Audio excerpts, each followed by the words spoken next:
2009 সালে বাংলাদেশ রাইফেলসের সদর দপ্তর পিলখানায় বিদ্রোহের ঘটনার মামলায় আসামি বিডিআরের উপসহকারী পরিচালক বীর মুক্তিযোদ্ধা মোহাম্মদ আব্দুর রহিমের কারাগারে মৃত্যুর ঘটনায় তৎকালীন সরকার প্রধান শেখ হাসিনা সহ 13 জনের নামে হত্যা মামলা করা হয়েছে।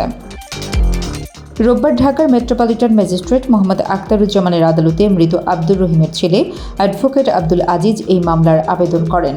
এ সময় বাদীর জবানবন্দি গ্রহণ করে আদালত আবেদনটি নথিভুক্ত করার আদেশ দেন।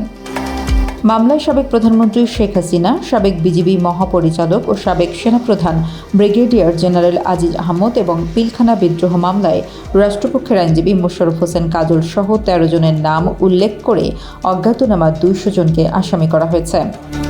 মামলায় অন্য আসামিরা হলেন সাবেক কারা মহাপরিদর্শক ব্রিগেডিয়ার জেনারেল মোহাম্মদ আশরাফুল ইসলাম খান, দক্ষিণ সিটি কর্পোরেশনের মেয়র ব্যারিস্টার শেখ ফজলে নূর তাপস, সংসদ সদস্য শেখ সেলিম, নূর আলম চৌধুরী লিটন, শেখ হেলাল, জাহাঙ্গীর কবির নানক, মির্জা আজম, হাসানুল হক ইনু ও 2010 সালের জুলাইয়ে কেন্দ্রীয় কারাগারের তৎকালীন জেল সুপার এবং চিকিৎসক ডাক্তার রফিকুল ইসলাম।